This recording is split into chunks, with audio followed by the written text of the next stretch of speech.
Ahmad Kozinuddin. Dia bilang sudah selesai, sudah sah SP3.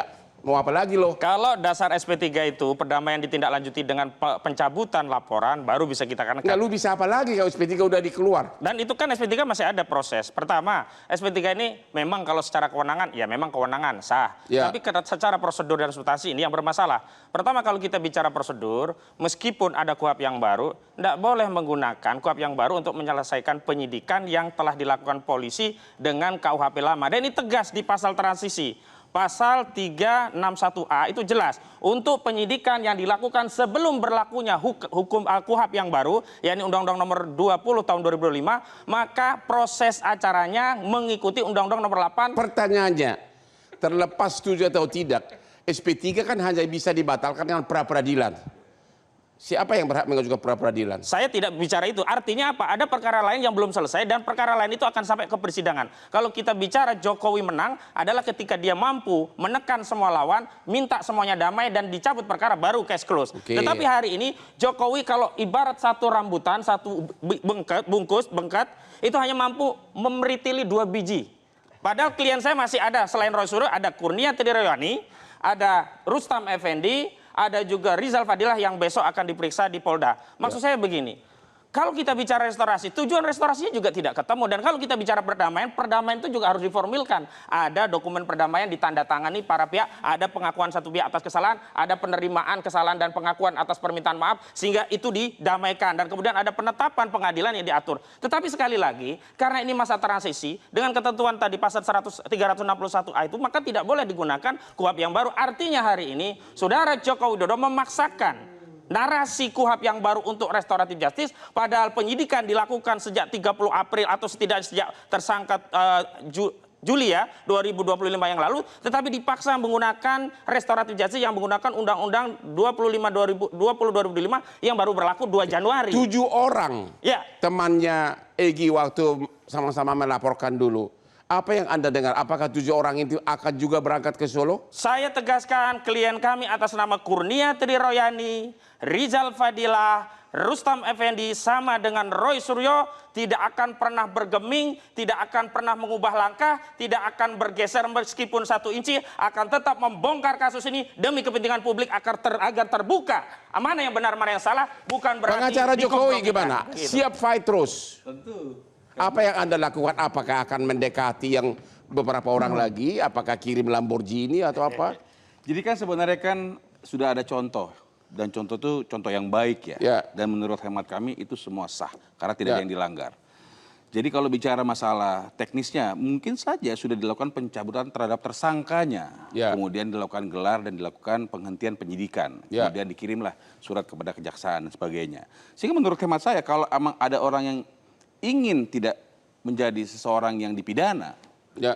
karena sudah kita sampaikan ijazahnya asli, Ya. sudah dilihat sama semua orang itu, termasuk kuasa hukumnya, sudah cukup waktunya mereka memperhatikan. Kan sudah seperti bilang, kalau diperlihatkan kita berhenti dan sebagainya. Tapi kan ini tidak. Ya udahlah, pokoknya Anda sudah menang deh. Udah deh. Apakah Anda akan mendekati yang berapa orang lagi? Masih 3, 4, 5, 6. Berapa ya. orang tersangka? 6 lagi. Apakah Anda mendekati 6 orang lagi? Kita tidak mendekati, tetapi Ya. pintu terbuka. Ya. Jika memang ada orang yang ingin datang, bersilaturahmi, kita pikir itu suatu hal yang positif. Ibah, Kan Anda seperti pengacara tuh politisi sih. Gimana nih Pak, pengacara Egy Sujana? Jangan tebal balik persepsinya. Kalau abang punya klien sebagai korban, gak ada tersangkanya, lalu tersangkanya dibebaskan, itu yang menang siapa? Lawyernya. Yang menang siapa? Pertama pengacaranya. Justru yang menang, yang jadi tersangka, yang tidak tadinya tersangka tidak jadi tersangka. Nyerah itu namanya. Bukan menyerah. Apa dong? Sekarang abang korban, lalu Ya. saya tersangkanya. Sekarang abang lepaskan saya dari tersangka.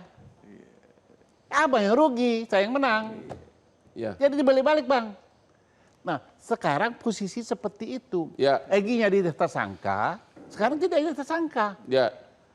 Ya atas ya responsif dari korban. Jadi pemenang Pak Jokowi. siapa? Saya lah yang menang. Egy Sujana menang. Oh iya pasti. Oke. Karena dari tersangka dia nggak jadi tersangka. Sementara barang masih lanjut ke persidangan. Ah, itu dia. Artinya gini, keberadaan Egy di Solo tidak menuntaskan seluruh masalah yang berkembang Ya. dalam kondisi situasi sekarang. Kenapa? Karena Egy hanya bagian kecil Ya. dari istilah Adinda saya ini dari tandan sebuah buah. Ya. Kalau ingin menyelesaikan ini, berarti apa? Hanya kebesaran jiwa Pak Jokowi. Kalau Pak Jokowi terima semua lalu dia bikin RJ. Aku suka dengar kalimat itu. Kebesaran hati Jokowi. Waduh. Aduh, Jokowi jadi pahlawan nih ya. Yang semula dipojokkan terus sekarang kebesaran hati Jokowi. Bukan pelawan, Fakta itu. kearifan. Kearifan. Memaafkan Kebesaran, orang yang kearifan. memaafkan orang. Itulah ya kalau kan? sudah jadi pemenang ya begitu. Waduh. Gimana nih? Kearifan, kebesaran hati Jokowi, Anda setuju? Itulah Atau memang yang- karena dia terlalu powerful secara politik dan kekuasaan? Itulah yang ditangkap oleh publik secara umum oleh Bang Osman. Di antara sekian orang yang sudah ditetapkan sebagai tersangka, datang ke Solo, bersilaturahmi, apapun judulnya, minta maaf, ataukah tidak dipublikasikan, itu hal teknis. Ya. Tapi yang muncul adalah soal bagaimana kasus terkait dengan ini sudah selesai. Ya. Minimal terhadap dua orang ini. Ya. Artinya apa? Pak Jokowi yang awalnya sebagai pihak yang melaporkan, seakan-akan yang ditangkap oleh publik memaafkan terkait dengan dua orang yang sudah ditetapkan sebagai tersangka. Seolah-olah memaafkan. Betul, karena kita tidak tahu apa yang kemudian dibicarakan Harus di antara. dimaafkan. Kalau nggak bisa RJ. Iya. Harus ada pemaafan. Karena kalau kita mau jujur, kita satu pun tidak pernah ada yang tahu secara pasti apa isi pembicaraannya. Yang lain kan cuma dari kuping ke kuping, tafsir dari tafsir. Pastilah yang tahu persis adalah Pak Jokowi, Egy Sujana dengan Damai Hari Anda Lubis. sebagai dari Jadi segi politik, riwayatnya itu bisa kepotong-kepotong, bisa tidak mutawatir ataupun bisa doing. dari segi bisa lemah politik ataupun yang bisa sahih. dari segi image yang diuntungkan di sini Jokowi atau Egy Sujana CS? Egy diuntungkan karena sudah tak lagi tersangka dan Pak Jokowi dianggap Secara image, Citra. memaafkan. Pak Hah? Jokowi dianggap membuka pintu perdamaian terkait dengan pihak-pihak yang selama ini menuduh terkait dengan posisi ijazahnya. kok Anda kayaknya mulai memihak Solo nih? Bukan memihak, karena Jangan-jangan juru bicara Jokowi. bukan soal Bang Hotman, ini bukan soal memihak, karena faktanya nggak mungkin ada yang disebut dengan SP3 Ya. kalau tidak ada perdamaian. Ya, memang benar itu. Bukankah ada ketentuan SP3 itu kan sangat terkait. Itu kan ada yang meminta itu kan maaf atau formalnya saling benar. Saya hanya satu soal image, image gitu. Oh betul, kalau mau dibaca per hari ini di antara sekian orang yang ditetapkan sebagai tersangka, tiba-tiba ada orang yang kemudian menyatakan islah, perdamaian, apa coba untuk sebutan hal ini? Kecuali Bang Egy dan Bang Damai Hari Lubis tidak mau seperti yang lainnya, ampun bahwa apapun judulnya haram datang ke Solo, mungkin publiknya hari ini adalah head to head. Persoalannya adalah orang-orang yang selama ini menuding soal ijazah Pak Jokowi, 1-2 orang sudah menyatakan silaturahmi. Pengacara itu harus Jokowi- diakui dalam konteks itu. Pengacara Jokowi tolong sampaikan bahwa masih ada nggak jabatan minimum dirjen untuk beliau? Tidak, bagi saya begini, bagi saya tidak sederhana itu. Kalau Bang Egy Sujana sama Bang Damai Hari Lubis posisinya masih tidak datang ke Solo, Ya. saya akan mengakui bahwa persepsi publik terkait dengan tudingan ijazah itu sangat negatif kepada Pak Jokowi. Tapi ketika ada dua orang yang kemudian datang ke Solo, silaturahmi, ada islah, berubah secara perlahan, Bang Osman. Bagaimana kalau memang karena memang dua orang ini yang semula pejuang menjadi tidak pejuang? Nah, yang menjadi negatif itu kepada pejuang yang nggak pejuang ini, bukan kepada Pak Jokowinya. Karena prosesnya ini sudah menjadi persoalan hukum, sudah ada tersangka, tapi kemudian keluar restoratif justice, kemudian ada SP3. Ini langkah hukum yang nggak main-main loh, Bang Osman. Oke. Kalau sudah pada level tersangka, proses hukumnya serius. Jadi Oke. ada proses-proses Pak yang Asmi, sebenarnya- kan nggak mungkin dong begitu nyampe di Solo langsung damai deh. Anda yakin nggak bahwa ini sudah ada persiapan matang sebelum berangkat ke Solo? Tentu dong mau menghadap Pak Presiden kok tidak ada persiapan. mantan presiden, Bang. Saya tetap presiden. Oh, tidak boleh. presiden. Presiden ketujuh. Iya, kita harus menyebut apapun itu harus kita hormati. Tidak ada mantan presiden. Betul nggak Saya presiden? saja yang menyebut saudara Jokowi. Oh, nggak apa-apa, tetap presiden. Tapi Bang Hotman, saya mau bilang gini, saya mau menarik dulu. Damai itu memang indah. Tapi kebenaran yang terungkap itu jauh lebih membebaskan atau lebih indah. Kapan itu terungkap? Lah, saya mau bilang gini, dengan adanya yang tadi Bang Hojin bilang, 6 tersangka Roy Suryo dan teman-teman itu yang belum mau damai lah tanpa kejelasan, mereka memilih perang pembuktian dalam Kalau kalah? persidangan. Loh, saya kira kan belum, harus dilihatkan dulu kan. Kalau barangnya kalah itu, Bang. gimana nanti? Kalau ternyata juga bahkan masuk. Dan kalau menang, kan bisa kalah bisa Kalau menang. kalah tentu harus siap melakukan pertanggungjawaban pidana tentunya kan, Ya. Bang, gitu loh. Kalau menang berarti kan tuduhan itu tidak Anda berdasar. sebagai profesor hukum pidana, saya itu naluri saya lalu tahu klien saya bakal menang atau tidak. Feeling saudara, Roy Suryo bakal masuk bui nggak? Bakal vonis bersalah nggak? Coba dong. Roy Ini Suryo, profesor loh ini. Roy Suryo akan bilang begini, Bang. Mens rea-nya dia adalah Nggak, aku kan nanya Roy Suryo. Pendapat Anda pribadi sebagai ahli hukum setelah mempertimbangkan aspek politik, aspek kekuatan Jokowi. Tidak. Anda yakin nggak Roy Suryo bakal divonis guilty? Tidak. Bersalah? Hah? Tidak. Karena mens rea atau sikap perbuatan yang dilakukan oleh Bang Roy Suryo dan kawan-kawan itu adalah kritik Itu ilmiah. secara substansi. Pak. Saya bicara itu kan secara substansi mungkin benar, tapi dari segi power politik dan sebagainya, Anda yakin pengadilan juga akan terbawa arus atau gimana? Tidak terbawa arus lah, Bang, harus objektif. Dari mana lu tahu? Loh, pastilah. Kenapa harus takut pengadilan? Ya, yang penting kan barangnya harus ada. terus Kalau gitu kita tanya dulu kepada Baik. pengacaranya Jokowi. Kalau terus perkara limpah ke pengadilan, Anda yakin nggak Roy Suryo bakal divonis bersalah kalau tidak ada perdamaian? Kami yakin. Yakin? Kenapa saya bilang yakin? Ya? Karena sebelum kami melakukan laporan atau aduan Ya. tersebut, kita sudah melakukan riset.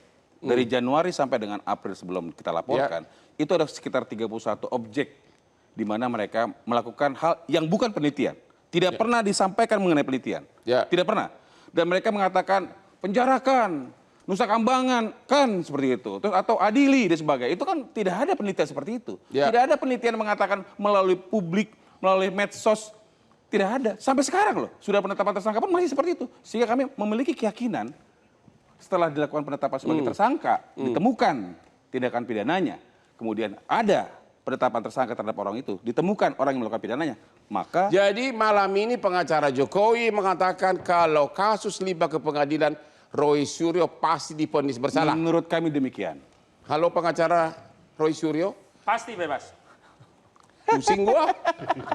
Karena begini, bandul politik itu ada pada dua. Pertama, mereka punya kendali pada otoritas. Ya, itu Ya. ada pada Jokowi. Terlepas dia bukan presiden, ya dia secara substansi masih kendali. Karena itu hari ini kita lihat memang ada matahari kembar. Tapi dalam konteks yang lain, kekuatan politik itu ada juga pada dukungan publik, dukungan rakyat. Nah, di titik itulah hari ini rakyat itu memang menunggu-nunggu perjuangan Roy Suryo dan ini akan memberikan stimulus pada pengadilan agar dia tidak condong pada satu pihak dan dia akan menegakkan keadilan sesuai dengan apa yang dia lihat. Dan kalau konteksnya balik lagi kepada ijazah, lebih lagi yakin karena ijazah itu sudah dilihat saat gelar perkara khusus yang tadinya tidak boleh, sehingga kita makin meyakini, Saya oh komen, kalau Bang. barangnya seperti Saya itu, komen. tentu saja barang itu bermasalah dan pasti akan vonis pengadilan sampai kekuatan hukum tetap bahwa pengadilan menetapkan ijazah saudara Joko Widodo setidaknya dalam pertimbangannya menyatakan ijazah itu tidak sah secara hukum. Saya kasih komen bahwa mengenai ada orang-orang yang tidak sesuai dengan hatinya itu hal lain. Tetapi setelah dilakukan pembukaan terhadap ijazah asli kepada seluruh tersangka, di mana ada 2 orang tersangka mengajukan restoratif justice, menurut tema saya bahwa semua orang itu sudah mengatakan ini tidak palsu. Seperti itu. Jadi Anda tetap yakin Saya yakin. bakal masuk penjara Roy Dengan Suryo bukti-bukti yang kalau sudah- nggak betul. cepat-cepat datang ke Solo Dan untuk disitulah berdamai. kebohongan Jokowi yang katanya tidak ingin memenjarakan rakyatnya berarti tegas tujuannya adalah memenjarakan Tidak. rakyat. Kita Jadi itu istirahat jangan. Tidak dulu. demikian. Jelajahi cara baru mendapatkan informasi. Download Metro TV Extend sekarang.